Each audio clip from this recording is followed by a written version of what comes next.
Aupa equipo, estamos un día más en el canal de Batman Science y hoy tenemos un vídeo muy especial, un vídeo bastante esperado por muchos de los seguidores, la gente que sigue el canal, la gente que me sigue en redes sociales, y es que tenemos a un invitado de lujo. Este invitado de lujo es una persona que le gusta la hipertrofia, le gusta la ciencia, le gusta la biomecánica, la composición corporal, el entrenamiento de fuerza y todas las fricadas que me gustan a mí también. Además, es una persona que tiene muchos conocimientos y aparte de tenerlos, los aplica, es entrenador, tiene un bagaje bastante importante, es profesor, o sea, digamos que es una persona con un perfil muy similar al mío y además es muy querido por esta comunidad. Bueno, me voy a dejar de intrigas, esta persona es Álvaro Trainer, que le veis que... ¿Qué tal estás, tío? ¿Todo bien? ¿Qué pasa, Álvaro, tío? Un placer tenerte aquí en mi canal. Hoy creo que vamos a hablar de Science, de Gains y de un montón de cosas. Bueno, Álvaro, como sabéis, está estudiando Ciencias de la Actividad Física y el Deporte, pero bueno, aunque esté estudiando, tiene muchos conocimientos, nos puede aportar muchísimo. Al final, lo que siempre decimos, ¿no? No hace falta tener una carrera o haber terminado para poder aportar muchísimo y para poder controlar mucho, y un claro ejemplo de todo esto es Álvaro. Luego Álvaro está como profesor en varias plataformas como AudioFit y Power Explosive y tiene un equipo, el equipo de Trainology, que tiene un montón de proyectos con gente muy buena por detrás que ahora le está dando un montón de caña. Así que, como veis, Álvaro, perder el tiempo no lo pierde. Poquito, la verdad, tío. Andamos bastante liados. Y bueno, lo primero, darte las gracias a ti por invitarme al canal, que es un auténtico lujo. O sea, tú para mí eres un auténtico referente y sabes que tanto a nivel profesional como a nivel personal te respeto y te admiro mucho, y es un auténtico placer estar aquí y aportar junto a ti pues un poquito de science, de gains y de información práctica que seguramente a la gente que nos ve pues le va a servir de mucho. Sí, estoy seguro de ello, tío. De hecho, yo creo que el formato que hemos elegido, el formato preguntas cruzadas, gusta bastante. Al final yo te hago unas cuantas, tú me haces unas cuantas y hablamos de estas preguntas y compartimos ideas y pensamos diferentes y queremos añadir. Así que, si te parece bien, empezamos de esta manera. Te hago yo una pregunta, me haces tú otra y en un total de 4 preguntas creo que va a ser más que suficiente porque sé que nos vamos a enrollar con cada una de ellas. Sí, tiene pinta. Así que nada, Álvaro, muchas gracias por estar aquí otra vez y vamos a darle caña, ¿o qué? Esa es, a muerte.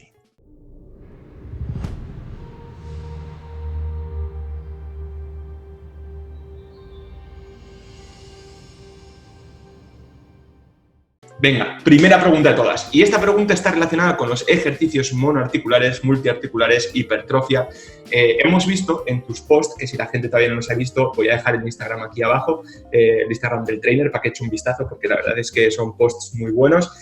Últimamente estabas hablando sobre el tema de qué ejercicios hacer primero con los objetivos de ganancias de masa muscular. Si hacer monoarticulares, multiarticulares. La gente tiene un poco de lío porque tradicionalmente siempre se ha dicho que los multiarticulares tienen que ir al principio de la sesión y luego más atrás, cuando ya estamos terminando el entrenamiento, meter estos ejercicios que son de aislación o estos ejercicios que se utilizan un poco más para aislar el músculo que queremos trabajar, ejercicios multiarticulares que suelen ser normalmente. ¿Qué opinión tienes de todo esto? ¿Qué crees que sería mejor con los objetivos de ganancias de masa muscular, objetivos puros de hipertrofia, y por qué? Eso es. Lo primero que yo creo que tendríamos que destacar es que, como bien comento en varios de esos posts, es que el entrenamiento no es una ley, no es un teorema, no es un sota caballo rey y por ende ya consigo los gains, ¿no? Es un arte y como tal necesitamos tener una caja de herramientas y en base al contexto de cada persona, digamos, pues ir utilizando ciertas herramientas, ¿no? Entonces, la tendencia a empezar con ejercicios multiarticulares, como puede ser, por ejemplo, vamos a poner el mismo ejemplo que puse en ese post, empezar con un press de banca o bien con un cruce de poleas. Digamos que esa tendencia de empezar con ejercicios multiarticulares es una tendencia muy válida dependiendo, obviamente, del contexto. Por ejemplo, yo optaría por ese tipo de ejercicios en personas principiantes o intermedias en las cuales lo que necesitan es empezar a progresar en cargas, empezar a progresar en cuanto a patrones básicos como puede ser el propio empuje horizontal del propio press de banca y, por ende, digamos, luego transferir la fuerza a los ejercicios de aislamiento, ¿no? Pero puede que llegue un momento en el cual esa persona, si no cambia de estímulos, al final se adapte a los mismos y por lo tanto pierda, digamos, la capacidad de generar adaptaciones con ese propio estímulo. como puede ser con este propio press de banca. Por lo tanto, puede que llegue un momento en el que sea interesante cambiar el orden de los ejercicios e incluso invertirlos. Entonces es ahí cuando ya empiezan las preguntas. Ya, claro, pero es que no voy a progresar en kilos. Claro, pero es que no voy a meterle más kilos en la barra al press de banca. Es que luego voy a levantar menos kilos, ¿no? Y realmente todas esas preguntas, cuando hablamos de hipertrofia, como tú bien sabes, los kilos sí que son importantes, pero realmente nadie te va a dar una chapa por levantar 7 kilos más en el press de banca o 7 kilos menos. Realmente a ti lo que te interesa es el estímulo que le puedas dar a ese músculo y, por lo tanto, que ese estímulo genere una adaptación en forma de aumento de la masa muscular. Y el hecho de poner un ejercicio monoarticular previo a un ejercicio multiarticular puede ayudarnos a optimizar ese propio estímulo. Ahora la pregunta del millón es ¿cómo? No. Uy, perdón, se me ha ido por ahí. ¿No? No te preocupes, hombre. Entonces, la cosa es cómo planteamos ese ejercicio previo para poder maximizar las ganancias o poder optimizar el estímulo del ejercicio posterior, en este caso, un press de banca. Porque, claro, hay diferentes maneras. Está la manera de ir a machete, reventar el pectoral, ir al fallo a muerte y luego coger y ponernos a hacer el ejercicio del press de banca, en el cual, obviamente, el rendimiento va a ser muy, pero que muy bajo, porque tanto a nivel muscular, es decir, a nivel periférico, vamos a estar muy fatigados y a nivel del sistema nervioso central también vamos a estar muy fatigados y no vamos a poder progresar en cargas. Pero luego está la otra manera de dejar ciertas repeticiones en la recámara, conseguir focalizar un propio estímulo en el propio pectoral y conseguir, digamos, ese pumping previo, es decir, que ya neuralmente o tú seas consciente de dónde está yendo ese estímulo y, por lo tanto, cuando cojas y hagas el press de banca después, no tiene tanto por qué afectarte a la capacidad de producir fuerza, que obviamente un poquito afectada sí que se va a ver, pero volvemos a lo mismo. Los kilos como tal no es algo que nos interese, entre comillas, en este tipo de objetivo, y vamos a conseguir optimizar el estímulo en el press de banca, en el propio pectoral.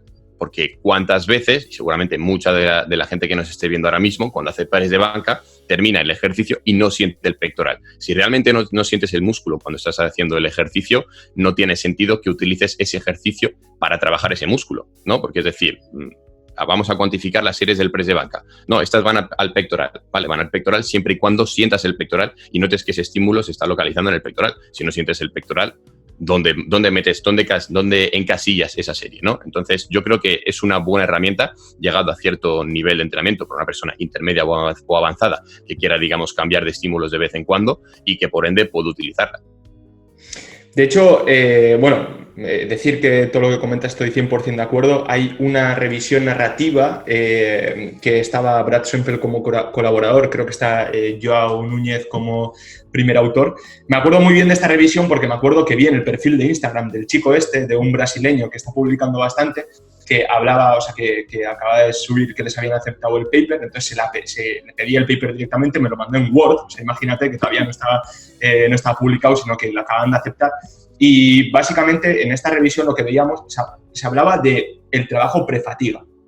Y lo que se veía en esta revisión es que realizar ejercicios monoarticulares antes que multiarticulares dentro de la revisión había estudios en los que incluían sujetos novatos, sujetos avanzados, como normalmente suele pasar. Al final, digamos que no hay una literatura muy extensa sobre este tema específico, entonces cogen todos los estudios que hay con metodologías totalmente diferentes, pero bueno, la conclusión que se podía sacar de esta revisión narrativa es que a nivel de respuesta aguda, porque muchas veces lo que hacían era medir con electromiografía, ver qué es lo que pasaba y se activaba más, se activaba menos el pectoral. Luego, a nivel de respuesta más a medio o largo plazo, midiendo bien sea con ultrasonido de grosor muscular y todo, lo que se concluía era que no había diferencias significativas entre hacer primero el press banca, en este caso press banca que estamos poniendo el ejercicio multiarticular, o hacer primero un ejercicio monoarticular. Lo que sí se podría destacar de aquí es lo que tú has comentado, que muchas veces generar una fatiga muy, muy, muy, muy alta antes de hacer este press banca, pues por ejemplo, hacer este cruce de poleas, imaginaros que estoy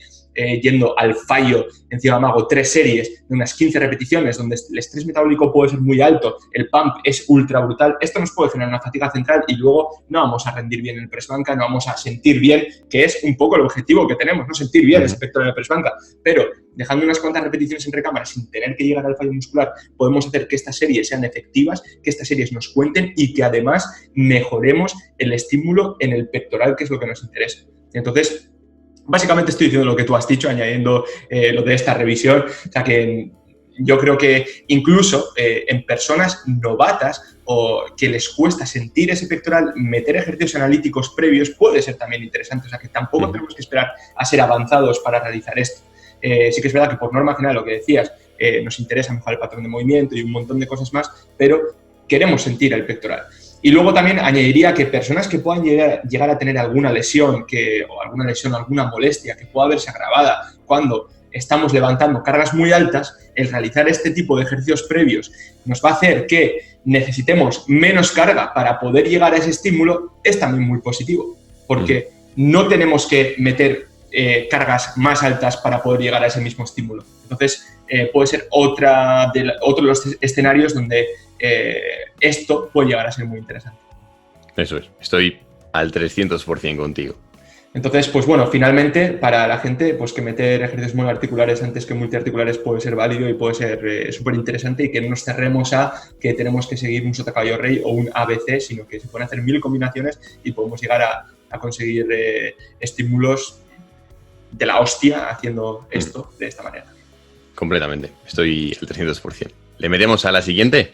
Vamos a darle caña, esta vez te toca a ti preguntarme a mí. Eso es, ¿estás ready? Estoy ready.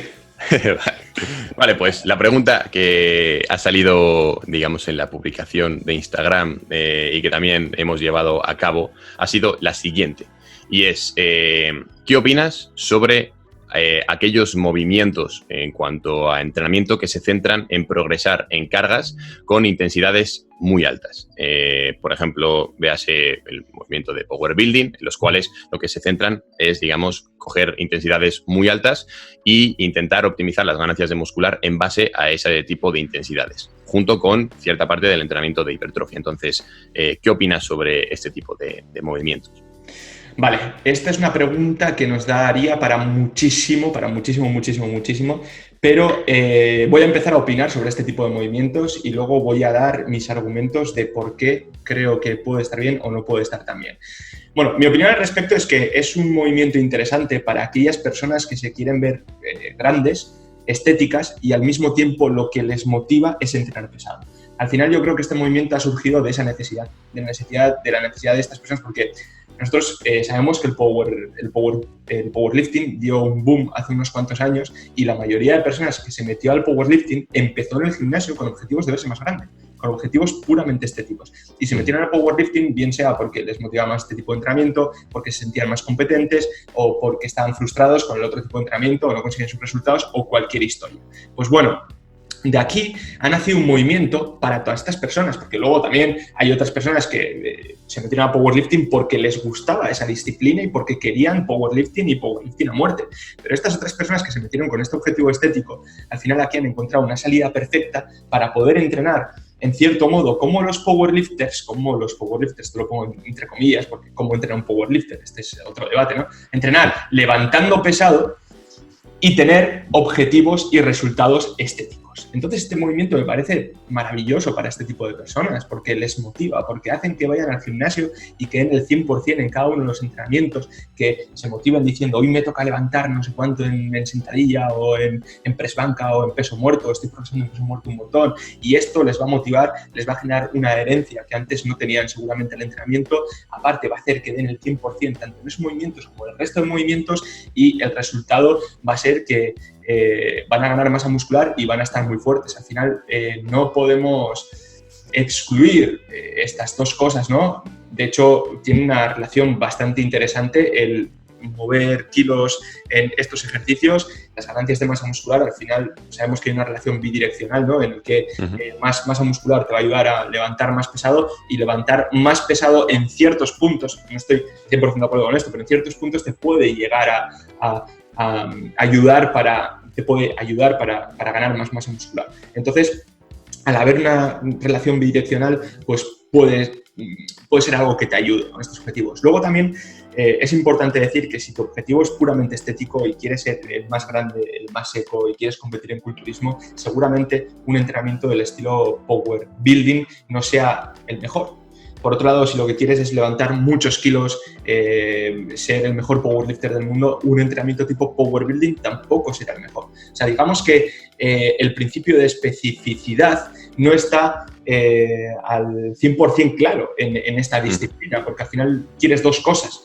Es como como si una persona que entrena atletismo y quiere ser el mejor en 100 metros lisos, pero luego también quiere ser el mejor en vallas, ¿no? Es como en salto de vallas. No sé cómo se dice disciplina, tío, estoy muy out del atletismo. El paso de vallas, creo. Sí. El caso es que hay muchas cosas que comparten y que puedes ser bueno en las dos, pero no vas a ser el mejor en cada una de ellas. Entonces, esto es lo que opino yo sobre el power building. O sea, es un movimiento muy interesante para aquellas personas que les motive, pero esto está generando una confusión, y es que la gente está empezando a confundirse porque hay muchos mensajes de power building y lo que piensan es que están viendo esto como la mejor opción para ganar masa muscular, cuando tenemos que tener claro que no es la mejor opción, pero es una opción correcta. Entonces, esto que acabo de decir ahora es mi opinión respecto al power building.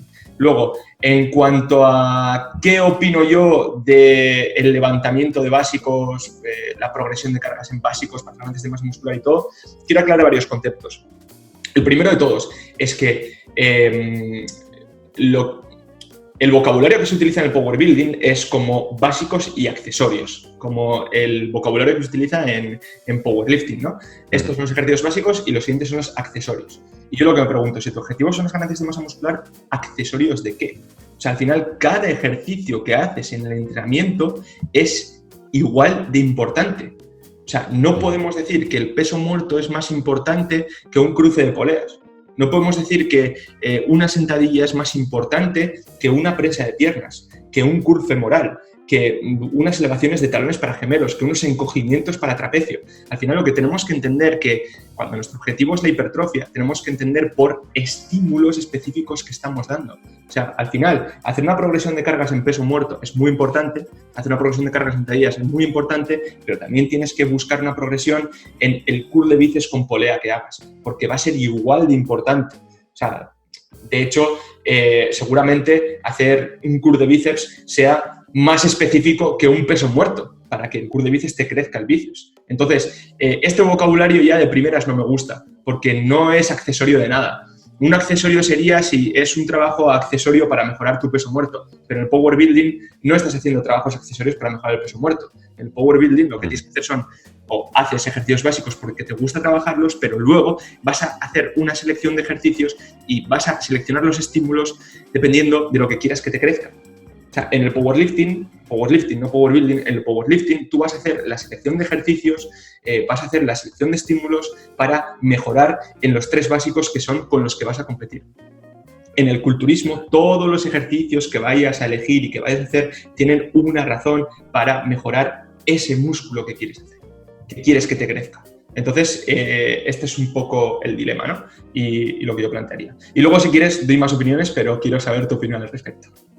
Vale, mi opinión es exactamente lo que tú comentas, que realmente no es un objetivo ni de fuerza ni un objetivo estético. Es, digamos que si yo lo recomendaría para aquella persona que, como bien comentas tú, le va a generar adherencia, va a hacer que cada día vaya al gimnasio a muerte y realmente le mole entrenar pesado y, por lo tanto, digamos, tener cierta parte del entrenamiento que esté enfocado a las ganancias de masa muscular. Ahora, si una persona está enfocada, como bien comentas tú, en aumentar única y exclusivamente su masa muscular, no creo que sea un método realmente eficaz y como argumento pondré, digamos, el argumento de la fatiga que se va a generar con los ejercicios propiamente básicos. Es decir, si realmente a ti te interesa ganar masa muscular, meter ejercicios muy demandantes, como pueden ser ejercicios básicos, como la sentadilla, peso muerto, pues, dominadas, preses de banca, obviamente todo eso digamos que tiene su cabida, no estoy diciendo que no se haga en toda la programación, pero centrar el 50%, pongamos, de tu programación en esos básicos va a generar que para generar un poquito de estímulo tengas que acumular muchísima fatiga y eso al final va a reducir la cantidad total de volumen de entrenamiento que puedas meter tanto a esos grupos musculares como a otros grupos musculares. Por lo tanto, te va a limitar, digamos, la capacidad de poder progresar tanto a nivel de masa muscular como a nivel de cargas en lo que llamabas los ejercicios accesorios, ¿no? Y obviamente, cuando vamos al lado digamos, opuesto. Si queremos aumentar única y exclusivamente la fuerza, el hecho de estar metiendo ejercicios accesorios con objetivo de masa muscular, como se suele realizar en este tipo de programas de entrenamiento, al final seguramente puede que limiten las capacidades de aplicar fuerza por la fatiga que se va a generar, digamos, de más, y que no vas a poder entrenar con una frecuencia, o vas a tener que reducir la frecuencia, que aumentar la frecuencia para poder, digamos, distribuir adecuadamente la fatiga. Entonces, al final, yo creo que, como bien comentas tú, vamos a tener que ser lo más específicos posible siempre y cuando sepamos cuál es nuestro objetivo. Si nuestro objetivo es aumentar la masa muscular, vamos a necesitar tener un entrenamiento, enfocado única y exclusivamente a ese aumento de la masa muscular. Sí que debemos progresar en básicos, pero hay que ver cuál es la importancia real o cuál va a ser el porcentaje de trabajo que le vamos a dar a esos básicos y dónde vamos a priorizar el trabajo. Y si nuestro objetivo es aumentar la fuerza, pues vamos a trabajar con básicos, pero igual no sería lo más recomendable meter tanto trabajo accesorio para aumentar la masa muscular, porque puede que acabemos ralentizando el proceso de recuperación de los propios básicos. Entonces, digamos que eso es lo que yo pienso. Sí, que el estímulo, digamos que la prioridad en el estímulo y las consecuencias de la fatiga, cómo pueden afectar a los diferentes objetivos. Al final nosotros somos los entrenadores como tal, lo que hacemos es gestionar esa fatiga, básicamente, es gestionar el estímulo y la fatiga. Es decir, yo voy a meter el estímulo aquí y se va a generar esta fatiga. Hombre, que de buenas a primeras no sabemos lo que se va a generar, pero podemos ir estimando, y eso es lo que hace una programación, estimar el estímulo y la fatiga que se va a generar, y entonces nosotros vamos jugando con los ejercicios que metemos, la frecuencia de entrenamiento que metemos, el volumen de entrenamiento que metemos, todas las variables de entrenamiento van orientadas según este estímulo y esta fatiga que se va generando.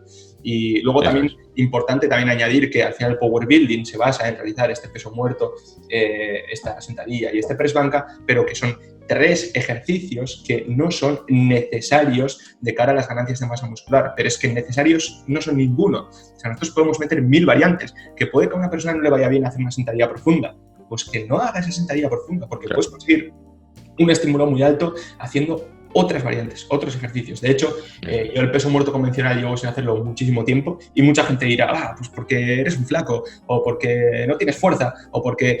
Al final siempre van a ser comentarios así, ¿no? Pero bueno, ahora, por ejemplo, lo estoy haciendo el peso muerto, y me interesa hacer un peso muerto convencional porque estoy en un momento de la temporada en la que me interesa acumular fatiga, me interesa adaptarme a situaciones de fatiga bastante altos, me interesa no meter trabajo específico, hacer un trabajo muy general para después meterle caña a este trabajo específico. Entonces, también es importante tener en cuenta que en una programación de cara a las ganancias de masa muscular tenemos que mirar a largo plazo, y no podemos quedar siempre con este cortoplacismo de el peso muerto es bueno o malo. ¿En qué situaciones puede ser buena? ¿En qué situaciones interesa meter a esta persona? Entonces, esto es como todo, ¿no? Pues es un debate que podríamos estar hablando 1000 años, pero creo que tanto con lo que he comentado, con lo que has añadido, queda bastante claro cuál es nuestra opinión sobre Power Building, que creo que es la misma, básicamente. Eso es. Entonces, pues bueno, ahora me toca a mí hacerte una pregunta, Álvaro. ¿Qué te parece? Pues vamos, si no me queda otra, tío, vamos a meterle, ¿no? Vale, esta encima me interesa bastante y quiero que comentes un poco cuáles son los errores más comunes que ves en las personas que empiezan a programar de cara a las ganancias de masa muscular. O sea, puede ser por una parte personas que no llevan mucho tiempo entrenando y dicen, venga, vamos a programar, vamos a hacer algo guapo, o personas que también llevan cierto tiempo entrenando por su cuenta y se deciden a empezar a programar. Esta es una de las preguntas, la pregunta que más likes tuvo en la foto que subí el otro día en Instagram. Y bueno, pues quiero que me comentes cuáles crees tú que son los errores más comunes. Vale, principalmente creo que uno de los errores más comunes es no plantear adecuadamente los objetivos. Es decir, una persona que empieza a entrenar o que empieza a programar es una persona que no tiene consciencia de cuánto tiempo se necesita para llegar a X, digamos, objetivo. Pues, por ejemplo, vamos a poner un ejemplo porque seguramente mucha gente lo entienda, no está directamente relacionado con el aumento de la masa muscular, pero sí con este entorno, ¿vale?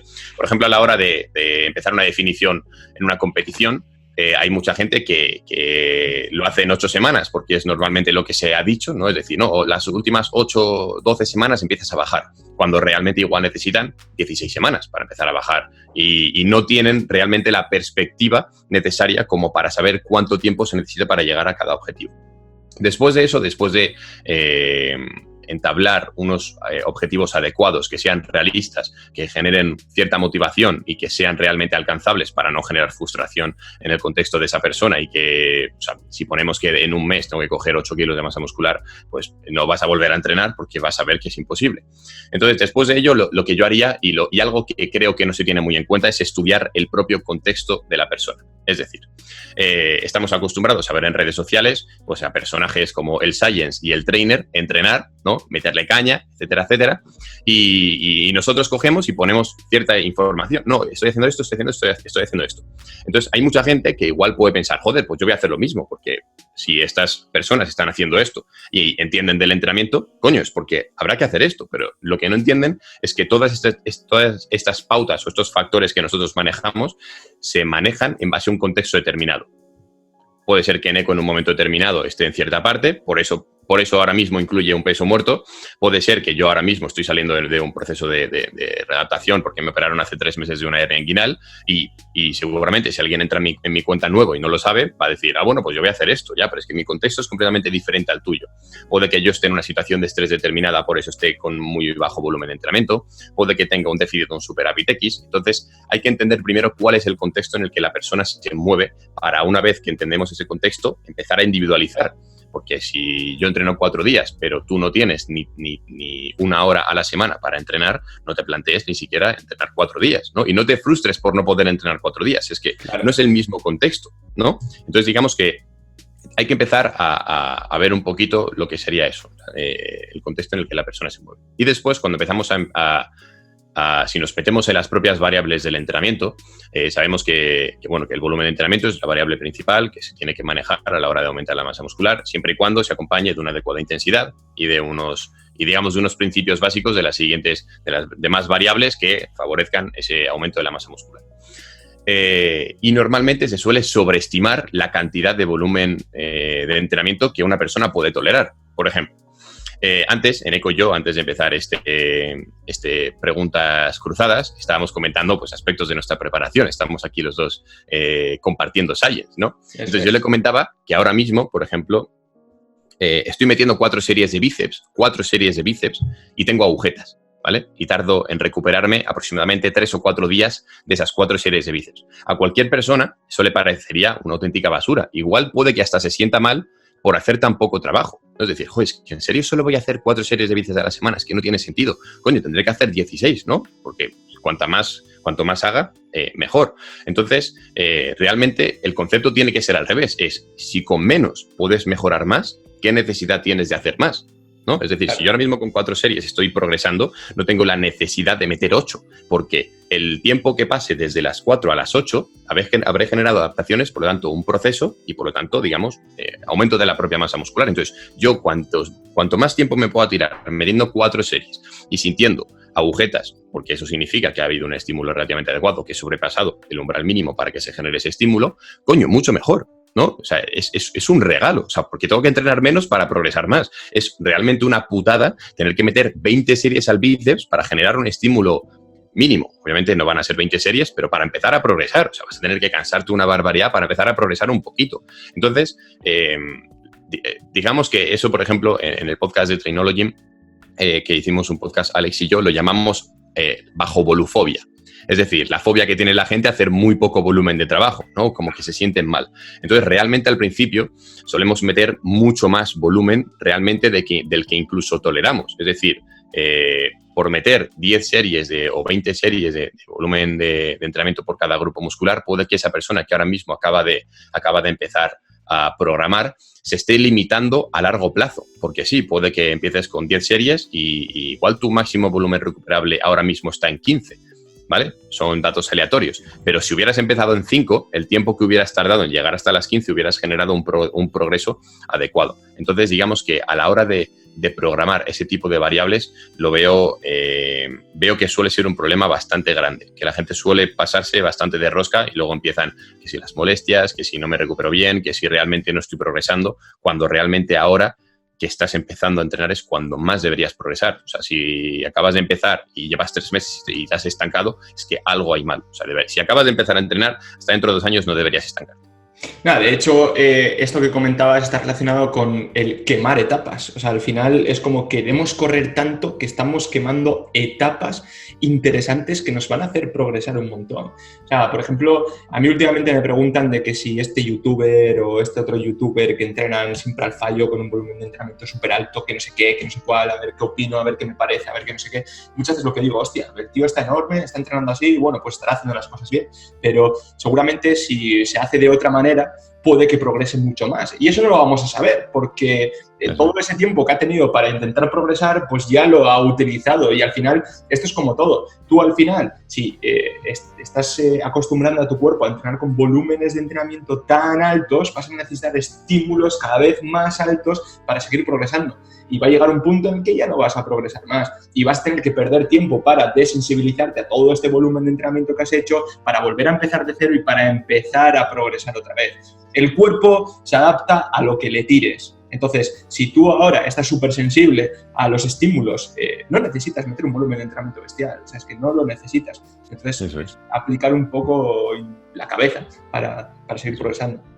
Yo también ahora añadiría un par de errores más que suelo ver, que está relacionado con de personas que nos siguen a nosotros y que siguen a gente del mundo del fitness, que siguen durante mucho tiempo, que leen bastante, pero que en realidad son novatos en el propio entrenamiento, que intentan aplicar todos los detalles que vamos diciendo y quieren ir un poco al dedillo, que si las 4 repeticiones en recámara aquí, en este rango de repeticiones, porque si no, no sé qué, porque esto, porque lo otro. Es como que pasan de... O sea, una persona novata que se tiene que centrar en lo básico, se tiene que centrar en realizar la técnica de entrenamiento perfecta, ya tendrá tiempo para ir progresando en volumen de entrenamiento, pero claro, como os han visto en mi último vídeo, que estoy diciendo que el volumen máximo recuperable puede estar en tanto, intentan ir a ese volumen máximo recuperable y luego al mismo tiempo tienen miedo a fallar aquí, las repeticiones entre cámara y no sé qué, y la recuperación y la frecuencia. Y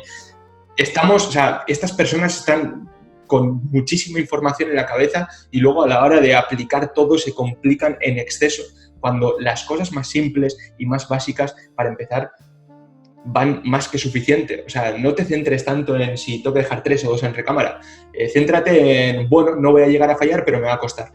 Y en iré progresando añadiendo una repetición más. O iré progresando añadiendo 1,25 en cada lado de la barra. O iré progresando, ¿sabes? Sin tener que comernos tanto la cabeza en ir progresando desde cuál es mi volumen mínimo efectivo en este ejercicio, el máximo recuperable, qué es lo que toca hacer para en estos meses. No te centres en todo eso. Vete a lo más básico.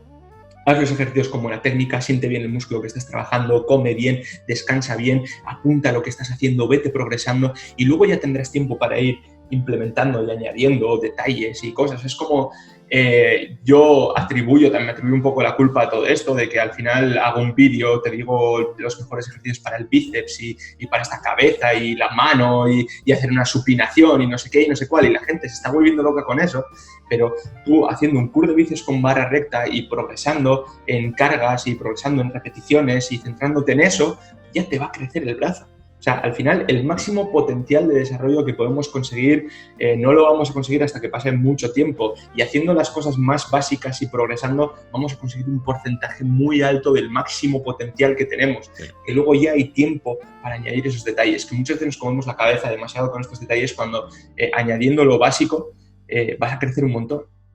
Entonces, este es, para mí, de los mayores errores que se cometen. Y luego, yo añadiendo uno más, sería el entrenamiento sin intensidad. Es decir, sí que puedo entender que cuando una persona empieza a entrenar no sea consciente de cuál es, digamos, su fallo muscular o cuáles son esfuerzos muy altos. Y, de hecho, a todas aquellas personas que piensan que el fallo es malo, el fallo es necesario para entender cuál es tu tope de esfuerzo. Es decir, no puedes aplicar repeticiones en la recámara si no sabes realmente cuál ha sido el esfuerzo aplicado al fallo muscular en cualquier ejercicio. Entonces, el fallo, quieras o no, bien programado, uno te va a aportar cierto estímulo o, digamos, un poquito más de fatiga de la cual te tengas que adaptar, y aparte de ello te va a dar una sensación para luego poder contrastar realmente cuál es el esfuerzo que has tenido en esa serie comparado con el fallo que obtuviste en no sé dónde, ¿sabes? Entonces, claro, el fallo es necesario. De hecho, hay una de las cosas que yo a veces hago con mis entrenados y con mis clientes, y es pues yo qué sé, están haciendo, por ejemplo, sentadillas y yo sé perfectamente que dentro de estos van a fallar y le digo, va, métele 4 más y sé que van a llegar al fallo.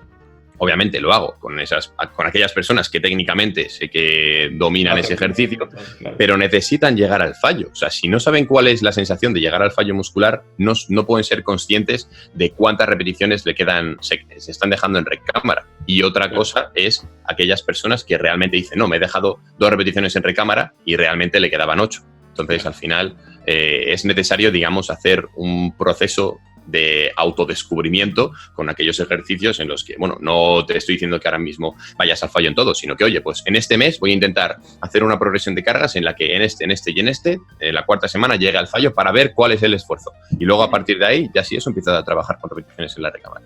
Eso es, de hecho tenemos estrategias como son los AMRAPs que se pueden ir programando, de tú estás haciendo un par de series y en la última serie haz el máximo número de repeticiones que puedas con esta carga que estás llevando. O hazte un AMRAP ahora para ver, o sea, que tenemos muchas estrategias para poder experimentar ese fallo y esto nos va a ayudar también para poder apuntar y decir, pues mira, con esta carga me he hecho tantas repeticiones y he llegado al fallo real. Entonces, eso también nos puede servir de orientación a la hora de seguir progresando, a la hora de programar otra vez. Entonces, muy de acuerdo con esto último que dices. Y Álvaro, nos quedaría una pregunta, pero creo que sería más interesante que nos guardemos esta pregunta para la entrevista que vas a hacer ahora en tu podcast, en Trainology. Eso es. Entonces, si a la gente le ha gustado eso, que espero y creo que sí les ha tenido que molar, porque hemos dado, yo creo que información bastante práctica, que vayan directamente al podcast, que lo voy a dejar ahora aquí en la descripción, porque en breves, si estáis viendo el vídeo ahora, en breves tendréis los episodios que va a grabar Álvaro conmigo y así pues le damos caña y seguimos con la última pregunta que teníamos programada, que estaba relacionada con los estudios o algo así, ¿no? Me has comentado antes. Eso es. No vamos a decir nada más. Si lo quieren saber, que pinchen por aquí abajo y ya está, a darle caña a las Science. Eso es. Pues nada, Álvaro, muchas gracias por estar por aquí. Si os ha molado, le tendremos más y hablaremos de más temas que propongáis o de lo que digáis. Incluso si veis que en algo no estamos de acuerdo, pinchad un poquillo ahí para que lo hablemos y así va a sacar información interesante. Eso es. Al final el debate tanto constructivo, o sea, el debate constructivo sobre todo, no el destructivo. El destructivo no, gilipollas. No, hombre, pero, no, o sea, eso al final es realmente donde sale el conocimiento, porque puede que una persona tenga una tendencia hacia un lado, otra persona tenga una tendencia hacia otro, y al final ni una es buena ni otra es mala. Como bien comentábamos antes, todo depende de los contextos y bueno, pues eso es. Yo animo a la gente que ponga comentarios con ciertas ideas de las que quieran que hablemos y le damos caña. Ahí está. Pues nada, muchas gracias Álvaro. Nos vemos por aquí y vamos a darle caña al podcast. Eso es. Hasta luego. Por... 1, 2, 3.